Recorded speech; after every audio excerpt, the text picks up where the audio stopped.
Hello नमस्कार दोस्तों, स्वागत है आप सभी का आर के वाईफाई स्टडी में। दोस्तों आज हम रीजनिंग का प्रैक्टिस सेट लेकर आए हैं। 39वें नंबर का प्रैक्टिस सेट है। इससे पहले 38 प्रैक्टिस सेट शेयर कर दिए हैं, आप जाकर उन्हें देख सकते हैं हमारे प्लेलिस्ट में। दोस्तों ये आपके परीक्षा के लिए बहुत ही इंपॉर्टेंट है। आपकी जो यूपी पुलिस की परीक्षाएं हैं और जो यूपी डब्ल्यूएससी पेट की हैं और जो भी अन्य परीक्षाएं जिनमें रीजनिंग पूछी जाती है, उन सभी के लिए बहुत इंपॉर्टेंट वीडियो होने वाला है। पहला प्रश्न है, उस विकल्प का चयन कीजिए जो पांचवें पद से उसी प्रकार संबंधित है जैसे दूसरा पद पहले पद से और चौथा पद तीसरे पद से संबंधित है। तो इसमें कौन सा संबंध बताया गया है ये बताना है।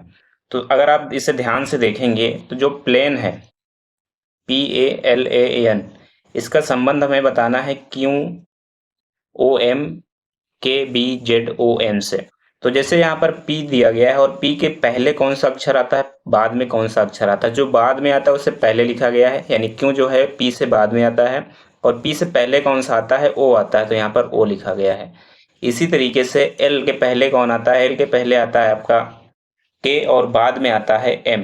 तो बाद वाला पहले लिखना है तो M पहले लिखेंगे और उसके बाद में पहले आने वाला K है तो K लिखेंगे। ऐसे ही A के बाद में Z आता है, ए के बाद में बी आता है और ए से पहले जेड आता है तो जेड लिखेंगे। और फिर एन जो है, एन से पहले क्या आता है, एन से पहले आता है एम, और एन के बाद में ओ आता है तो बाद वाला पहले लिखना है, यानी ओ पहले लिखना है और एम बाद में लिखना है। तो इस तरीके से क्यू ओ एम के बी जेड ओ एम बना हुआ है। और आगे अगर हम सिंक का निकालेंगे तो सिंक इसी प्रकार से निकल आएगा। सिंक में एस जो है, एस से पहले आपका आर आता है और एस के बाद टी आता है, तो बाद वाला पहले लिखना है, यानी टी पहले लिखेंगे और फिर पहले वाला बाद में आर लिखेंगे। ऐसे ही आई से पहले क्या आता है, आई से पहले एच होता है और आई के बाद जे होता है, तो बाद वाला पहले लिखना है, यानी जे पहले और एच बाद में। ऐसे ही एन का ओ पहले एम बाद में, के से पहले आई आता है और के बाद में एल होता है, तो एल को पहले लिखेंगे और के से पहले जो होता है जे होता है तो जे बाद में लिख देंगे। तो TRJHOMLJ इसका आ जाएगा। तो ऐसे हमें रूट का भी निकालना है। तो रूट को निकालने के लिए सबसे पहले आर से पहले क्या होता है, आर से पहले क्यू आता है और आर के बाद में एस होता है। बाद वाला हमें पहले लिखना है, यानी एस पहले लिखना है और बाद में क्यू लिखना है। एस क्यू इसका हो जाएगा। एस क्यू किस में दिया गया, ऑप्शन नंबर ए में है और ऑप्शन नंबर डी में है, यानी कि बी और सी अभी से गलत हो गए। आगे निकालते हैं यू। यू से पहले क्या आता है, टी, और यू के बाद में वी होता है, तो बाद वाला पहले लिखना है, यानी वी पहले लिखना है और टी बाद में लिखना है। S Q V T, S Q V T दोनों ऑप्शंस में है। अब ऐसे ही डी में लिखेंगे, पहले सी होता है और बाद में ई आता है, तो पहले ई और फिर बाद में सी लिख देंगे। अब देखिए ई और सी जो है ऑप्शन नंबर ए में दिया गया है, तो ऑप्शन नंबर ए इसका सही उत्तर हो रहा है, लेकिन ई का भी निकाल लिया जाए। ई के पहले जो होता है वो डी आता है और बाद में एफ होता है, तो पहले एफ लिखेंगे और बाद में डी लिखेंगे। तो इसका सही उत्तर जो हो जाएगा S Q V T E C और एफ डी होगा, जो कि ऑप्शन नंबर ए में दिया गया है। ऑप्शन नंबर ए इसका सही उत्तर हो जाएगा। अगला प्रश्न है, भिन्न की पहचान कीजिए। चार ऑप्शंस दिए गए, इनमें से एक जो है वो अलग है। कैसे अलग हमें ये बताना है। तो सबसे पहले पहला ऑप्शन लिखते हैं। पहला ऑप्शन है ए सी ई और जी। देखिए ए जो होता है पहले स्थान पे होता है, सी तीसरे स्थान पे और ई पांचवें पर होता है, जी होता है सातवें स्थान पर अंग्रेजी वर्णमाला में। तो ए से सी तक जाने के लिए क्या करना पड़ा है, +2 करना पड़ा है, और सी से ई तक भी +2, और ई से जी तक जाने के लिए भी +2 करना पड़ा, यानी दो दो इसमें जोड़े जा रहे हैं।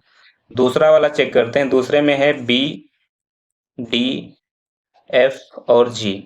तो बी से डी तक जाने के लिए +2 हुआ है, डी से एफ तक जाने के लिए भी +2 हुआ है, लेकिन एफ से जी तक जाने के लिए +1 हुआ है। तीसरे में चेक करते हैं। तीसरा है जे एल एन और पी। जे से एल तक जाने के लिए +2, एल से एन तक जाने के लिए भी +2 हुआ है और एन से पी तक जाने के लिए भी +2 हुआ है। चौथा ऑप्शन भी चेक करना है। चौथा ऑप्शन है S U M Y. S 19वें स्थान पे और यू 21वें स्थान पे होता है, तो एस से यू तक जाने के लिए +2 हुआ है। यू से एम तक जाने के लिए डब्लू है, यहाँ पर एम नहीं है। यू से डब्लू तक जाने के लिए भी हमें क्या करना पड़ेगा, +2 करना पड़ेगा। +2 करना पड़ेगा, तो यहाँ पर हम +2 कर देते हैं। और डब्ल्यू से वाई तक जाने के लिए भी +2 हुआ है, यानी कि सभी में +2 हुआ है, लेकिन जो ऑप्शन नंबर आपका दूसरा दिया गया है इसमें लास्ट में +1 किया गया है, तो ऑप्शन नंबर बी इसका जो है सबसे भिन्न हो जाएगा। ऑप्शन नंबर बी ही इसका उत्तर होगा। अगला प्रश्न है 189, 532, 360, उसके बाद क्वेश्चन मार्क है, फिर 377। ये कैसे आया है ये बताना है। तो दोस्तों सबसे पहले हम ये संख्या यहाँ पर लिखेंगे 189, 532, 316। जब हम 189 से 532 तक जाएंगे तो क्या करना पड़ेगा, 189 में अगर हम इसमें 532 तक जाएंगे तो 343 यहाँ पे हमें प्लस करना पड़ेगा, और फिर 532 से 316 तक आने के लिए हमें क्या करना पड़ा है, यहाँ पर 216 माइनस करना पड़ा है। फिर 316 से हमें क्या करना पड़ेगा, अगली संख्या पर जाने पड़ेगा। अब इसका क्या हुआ है सबसे पहले ये देख लेते हैं। जो 343 है वो क्या है, 7 का क्यूब है। 216 जो है वो 6 का क्यूब है, यानी अगली जो संख्या आएगी यहाँ पर वो होगी 5 की क्यूब। अगली संख्या जो होगी वो 5 की क्यूब होगी। तो 5 का क्यूब कितना हो जाएगा, 5 का क्यूब होगा 125। 125 यहाँ पर प्लस हो जाएगा। 316 में जब हम 125 प्लस कर देंगे तो कितना आ जाएगा, 441। 441 आ जाएगा। उसके बाद अगली संख्या आपकी आएगी 4। 4 का क्यूब होगा। 4 का क्यूब होता है कितना, 4 का क्यूब होता है आपका 64, यानी कि हमें माइनस करना है क्योंकि दूसरी बार माइनस होता है, तो माइनस करेंगे 64। तो 441 में जब हम 64 माइनस कर देंगे तो 377 आ जाएगा। तो 377 यहाँ पर है तीसरे चौथे स्थान पर। तो इस तरीके से इसका जो सही उत्तर हो जाएगा 441 हो जाएगा। 441 ऑप्शन नंबर डी में दिया गया, ऑप्शन नंबर डी इसका सही उत्तर होगा। प्रश्न नंबर 4 है, यदि किसी विशिष्ट भाषा में टीचर को Q B X Z E B O के रूप में कूटीकृत किया जाता है तो उस भाषा में स्टूडेंट को कैसे कूटीकृत किया जाएगा ये बताना है। तो सबसे पहले हम यहाँ पर टीचर को लिखेंगे,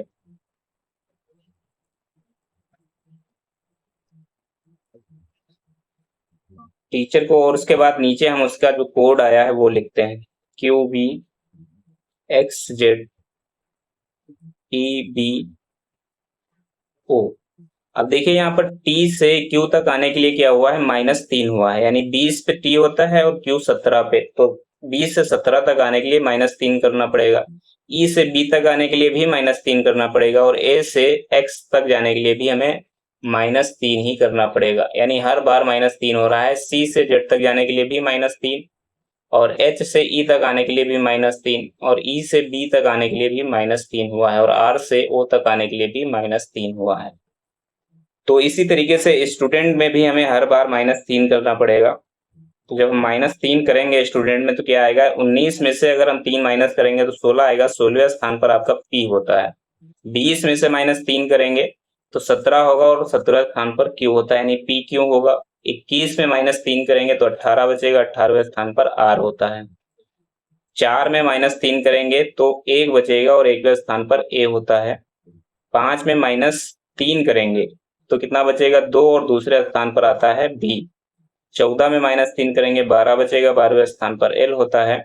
और 20 में -3 करेंगे तो कितना बचेगा, 14 में -3 करेंगे तो आपका बचेगा 11, 11वें स्थान पर होता है आपका के।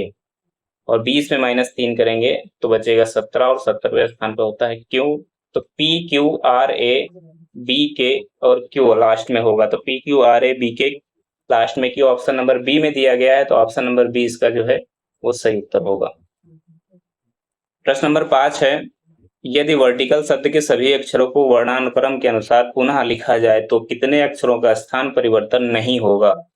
कितने अक्षरों का नाम जो है परिवर्तन नहीं होगा ये बताना है। तो वर्टिकल को सबसे पहले यहाँ पर लिखते हैं, और फिर इसको हम जैसे अंग्रेजी वर्णमाला में जो पहले अक्षर आता है उसे पहले लिखेंगे, और बाद में आता है उसे बाद में लिखते हैं। तो पहले कौन आएगा, पहले ए आएगा, तो हम वी के नीचे ए लिख देते हैं। ए के बाद में अंग्रेजी वर्णमाला में कौन सा आएगा, सी आएगा, तो सी लिखते हैं यहाँ पर ई के नीचे। उसके बाद में सी के बाद ई आता है, इसमें जो वर्टिकल में दिया गया है ई लिखेंगे।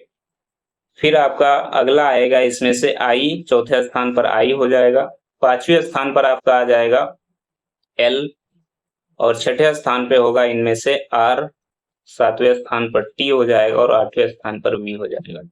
तो कोई भी जो अक्षर है वो मैच नहीं कर रहा है, यानी अपने स्थान से कोई भी अक्षर जो है मैच नहीं कर रहा है, तो इसका मतलब है इनमें से कोई भी अक्षर जो है इनका स्थान जो ऐसा नहीं है जो इनका परिवर्तन ना हो। तो ऑप्शन नंबर डी इसका सही उत्तर हो जाएगा, इनमें से कोई नहीं। अगला प्रश्न है, दिए गए विकल्प शब्दों में से उस शब्द को चुनिए जो दिए गए शब्द के अक्षरों के प्रयोग द्वारा नहीं बनाया जा सकता है। दोस्तों, अगर हम अनाउंसमेंट्स को अगर हम सही से देखेंगे तो पता चलेगा इसमें से कौन सा अक्षर नहीं बनाया जा सकता। सबसे पहले दिया गया है सीमेंट, फिर नाउन, फिर काउंटर और लास्ट में है टेंस। अगर हम सीमेंट में देखें तो CEMENT दिया गया है, तो CEMENT इसमें बनाया जा सकता है, यहां से सीमेंट में बन जाएगा। नाउन के लिए NOUN है, तो यहां से यहां तक नाउन बन रहा है। काउंटर में COUNT और इसमें R जो है कहीं भी नहीं होता है अनाउंसमेंट में, तो R इसमें नहीं बन रहा है, यानी कि ऑप्शन नंबर सी जो है ये नहीं बनाया जा सकता है। टेंस बनाया जा सकता है, TEN और SE इसमें जो है वो है, तो ऑप्शन इसका जो सी हो जाएगा वो सही उत्तर हो जाएगा। काउंटर नहीं बनाया जा सकता क्योंकि अनाउंसमेंट में R जो है अक्षर नहीं आता है। प्रश्न नंबर 7 है, यदि उत्तर को उत्तर पश्चिम कहा जाए, पश्चिम को दक्षिण पश्चिम कहा जाए और दक्षिण को दक्षिण पूर्व कहा जाए और इत्यादि, यानी इसी तरीके से आगे चलेगा, तो एक व्यक्ति दक्षिण पश्चिम से सीधा उत्तर पूर्व की ओर जाए और फिर बाएं मुड़े, फिर सीधे चलकर दोबारा बाएं मुड़े, तो वह किस दिशा की ओर जा रहा होगा, ये बताना है। तो सबसे पहले हम दिशाएं यहां पर बना लेते हैं। जो ऊपर होता है वो उत्तर होता है और नीचे दक्षिण है।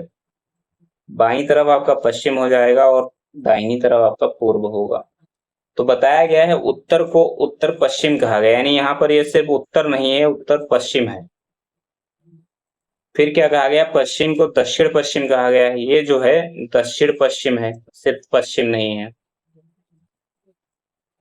दक्षिण को दक्षिण पूर्व कहा गया है, दक्षिण को दक्षिण पूर्व कहा गया है। और पूर्व को क्या कहा गया है, पूर्व को उत्तर पूर्व कहा गया है। अब एक व्यक्ति है वह दक्षिण पश्चिम से, यानी कि यहां से चलना स्टार्ट करता है और सीधा उत्तर पूर्व की ओर आ जाता है, यहां से यहां आ जाता है, यानी कि बाएं से चलना स्टार्ट करता है और दाहिने की दिशा में एकदम छोर पर आ जाता है। फिर बाएं मुड़ता है, यानी यहां पर आने के बाद में वो बाएं मुड़ जाता है। बाएं इसका किधर होगा, नीचे की तरफ इसका जो है वो दाहिना है, ये दायां हिस्सा है और ये जो है बायां ऊपर की तरफ बायां है, तो ये बाईं ओर मुड़ता है, तो यहां तक आ जाता है। मान के चलिए बाएं मुड़ा और फिर सीधे चलकर दोबारा वो बाएं मुड़ता है। अब जो इसका बायां हिस्सा है वो फिर से बाईं तरफ ही रहेगा, तो ये बाईं तरफ मुड़ गया। सीधे चलकर दोबारा बाएं मुड़ा, तो वह किस दिशा की ओर जा रहा है, तो अब कौन सी दिशा अगली पड़ेगी, तो आप देखेंगे ये दक्षिण पश्चिम की दिशा की ओर जा रहा है, तो दक्षिण पश्चिम इसका सही उत्तर हो जाएगा। ऑप्शन नंबर डी में दक्षिण पश्चिम दिया गया, ऑप्शन नंबर डी इसका सही उत्तर होगा। प्रश्न नंबर 8 है, ब्लड रिलेशन का प्रश्न है। एक तस्वीर में एक महिला की ओर इशारा करते हुए विजय ने कहा, उसकी बहन की मां मेरे पिता की बेटी की बहन है। वह महिला विजय से किस प्रकार संबंधित है, ये बताना है। तो सबसे पहले हम क्या करेंगे, तस्वीर में महिला के विषय जो है वो विजय कह रहा है, तो सबसे पहले हम यहाँ पर महिला के लिए एम बना लेते हैं। उसकी बहन यानी किसकी बहन, महिला की बहन की मां, यानी इन दोनों की मां मेरे पिता की बेटी, यानी कि विजय के पिता ऊपर हो जाएगा सबसे, और पिता की बेटी ये मान लीजिए उसकी बेटी है, की बहन है। तो विजय जो है, विजय उस महिला की जो मां है विजय की बहन होगी। तो बताना ये है कि जो महिला है वो विजय से किस प्रकार संबंधित है, तो विजय से वो महिला क्या हो जाएगी, बहन की बेटी हो जाएगी। बहन की बेटी ऑप्शन नंबर बी में दिया गया है, ऑप्शन नंबर बी इसका जो है सही उत्तर हो जाएगा।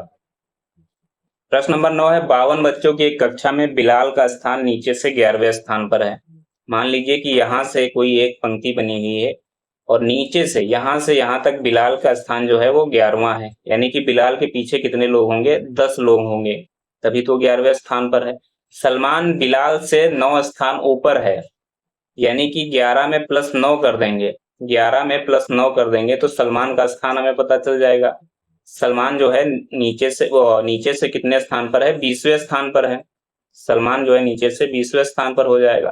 तो सलमान के आगे अभी कितने लोग बचे हुए होंगे, सलमान के आगे अभी 32 लोग बचे होंगे, यानी जो सलमान है वो कौन से स्थान पर है, 33वें स्थान पर होगा। तो 33वां स्थान ऑप्शन नंबर बी में दिया गया, ऑप्शन नंबर बी इसका सही उत्तर हो जाएगा।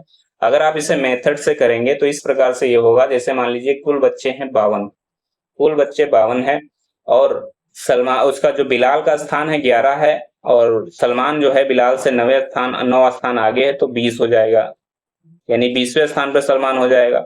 तो अगर हम इसमें से 1 माइनस कर दें, यानी 11 प्लस 9 माइनस 1 कर देंगे तो कितना बचेगा, 19 बचेगा। 52 में से अगर हम 19 माइनस कर देंगे तो 33 इसका उत्तर आ जाएगा। तो ऑप्शन नंबर इसका जो बी है वो सही उत्तर होगा।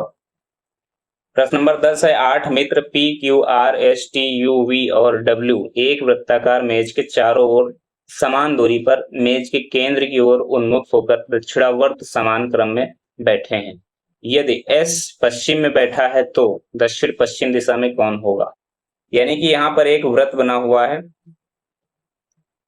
और ये सभी जो हैं दक्षिणावर्त दिशा में बैठे हुए हैं, दक्षिणावर्त दिशा में सभी लोग बैठे हुए हैं। यानी मान लीजिए यहाँ से बैठना स्टार्ट किए तो ये P हो जाएगा, यहाँ पर Q हो जाएगा, ये हो जाएगा R और ये हो जाएगा S।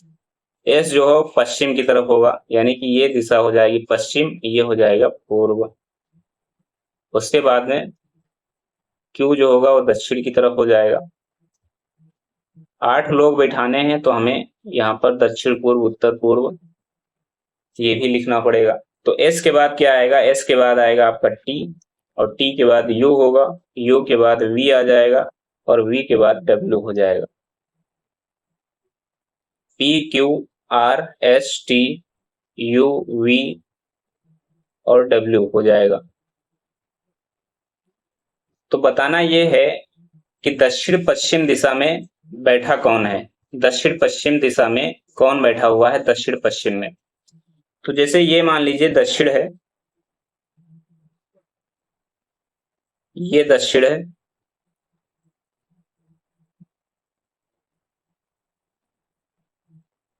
T, U, V और W। Q जो है ये दक्षिण में बैठा है, S जो है पश्चिम में है, इसके बीच वाली जो दिशा है वो दक्षिण पश्चिम में है। तो बीच में कौन है, R है। तो दक्षिण पश्चिम में कौन बैठा हुआ है, R है। और ऑप्शन नंबर बी में दिया गया, तो ऑप्शन नंबर बी इसका सही उत्तर हो जाएगा। अगला प्रश्न है दोस्तों, आज की परीक्षा जो हुई है 23/8/2024 को फर्स्ट शिफ्ट में, उसमें प्रश्न पूछा गया था कि दिए गए संयोजनों में पैटर्न को देखते हुए आप द्वारा निरूपित संयोजन को कैसे व्यक्त करेंगे। यानी कि जैसे यहाँ पर AZ3B है, CY6D है, EX9F है, तो अगली जो आएगी संख्या और अक्षर वो कौन से होंगे ये बताना है। तो अगर आपने हल किया है ये प्रश्न पत्र और इस प्रश्न को हल किया है तो आप इसको कमेंट करके बताइएगा इसका सही उत्तर क्या है।